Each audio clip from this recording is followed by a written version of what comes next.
Book 1, Samuel, chapter 19. Saul told his son Jonathan and all the attendants to kill David. But Jonathan taken a great liking to David and warned him, "My father Saul is looking for a chance to kill you. Be on your guard tomorrow morning. Go into hiding and stay there. I will go out and stand with my father in the field where you are. I'll speak to him about you and will tell you what I find out." Jonathan spoke well of David to Saul his father, and said to him, "Let not the king do wrong to his servant David. He has not wronged you, and what he has done has benefited you greatly. He took his life in his hands when he killed the Philistine. The Lord won a great victory for all Israel, and you saw it in him and were glad. Why then would you do wrong to an innocent man like David by killing him for no reason?" Saul listened to Jonathan and took this oath: "As surely as the Lord lives, David will not be put to death." So Jonathan called David and told him the whole conversation. He brought him to Saul, and David was with Saul as before. Once more war broke out, and David went out and fought the Philistines. He struck them with such force that they fled before him. But an evil spirit from the Lord came on Saul as he was sitting in his house with his spear in his hand, while David was playing the lyre.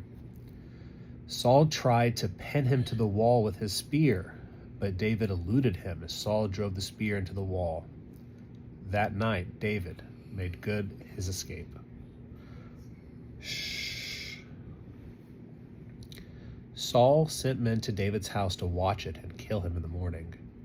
But Michal, David's wife, warned him, "If you don't run for your life tonight, tomorrow you'll be killed." So Michal let David down through a window, and he fled and escaped. Then Michal took an idol and laid it on the bed, covering it with a garment and putting some goat's hair at its head.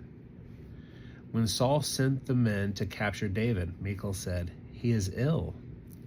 Then Saul sent the men back to see David and told him, "Bring him up to me in his bed so that I may kill him." But when the man entered, there was the idol in the bed, and at the head were the goat's hair. Saul said to Michal, "Why did you deceive me like this and send my enemy away so that he escaped?" Michal told him, "He said to me, 'Let me get away. What should I, kill you?'" When David had fled and made his escape, he went to Samuel at Ramah and told him all that Saul had done to him.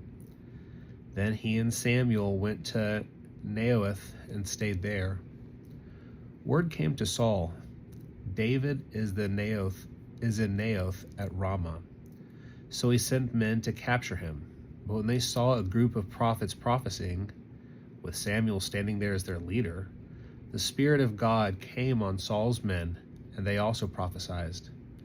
Saul was told about it, and he sent more men, and they prophesied too. Saul sent men a third time, and they all prophesied. Finally, he himself left for Ramah and went to the great cistern at Seku. And he asked, "Where are Samuel and David?" "Over in Naioth and Ramah," they said. So Saul went to Naioth at Ramah, but the Spirit of God came even on him, and he walked along prophesying until he came to Naioth. He stripped off his garments, and he too prophesied in Samuel's presence. He lay naked all night and day and all the next night.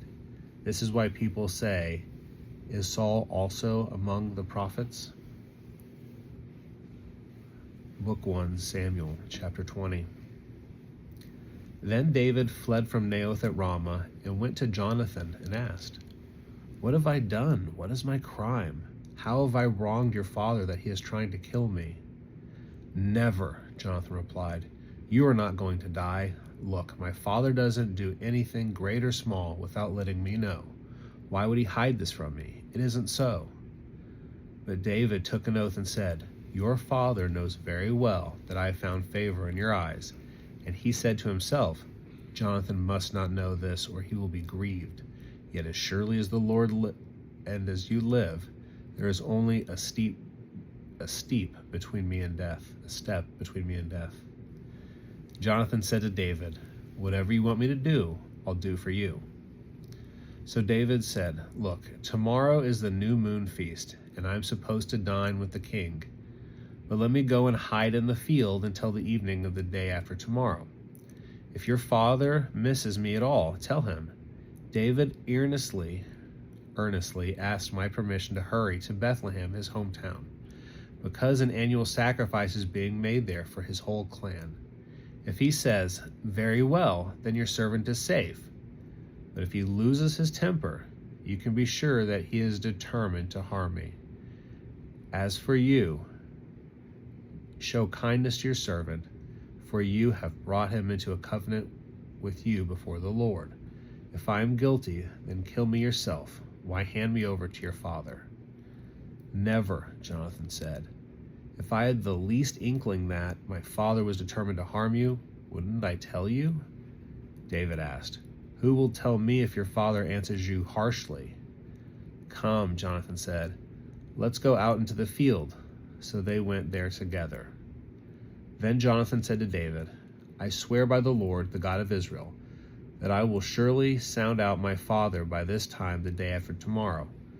If he is favorably disposed toward you, will I not send you word and let you know? But if my father intends to harm you, may the Lord deal with Jonathan, be it ever so severely, if I do not let you know and send you away in peace. May the Lord be with you as he has been with my father. But show me unfailing kindness like the Lord's kindness as long as I live, so that I may not be killed.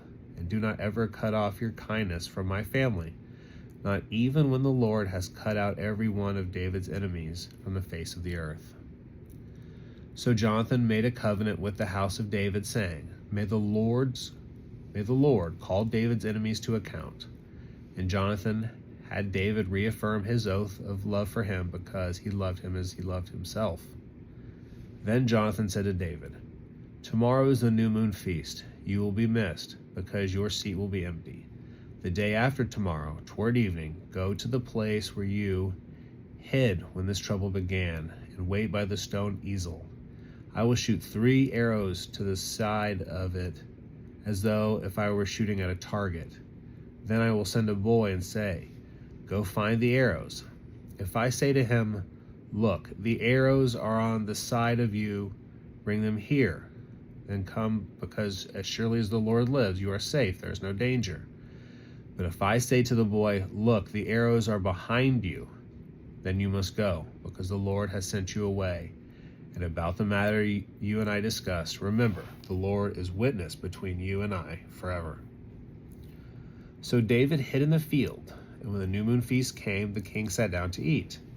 He sat in his customary places by the wall opposite Jonathan, and Abner sat next to Saul. But David's place was empty. Saul said nothing that day, for he thought, "Something must have happened to David to make him ceremoniously unclean. Surely he is unclean." But the next day, the second day of the month, David's place was empty again. Then Saul said to his son Jonathan, "Why hasn't the son of Jesse come to the meal, either yesterday or today?" Jonathan answered, "David earnestly asked me for permission to go to Bethlehem. He said, 'Let me go, because our family is observing a sacrifice in the town, and my brother has ordered me to be there.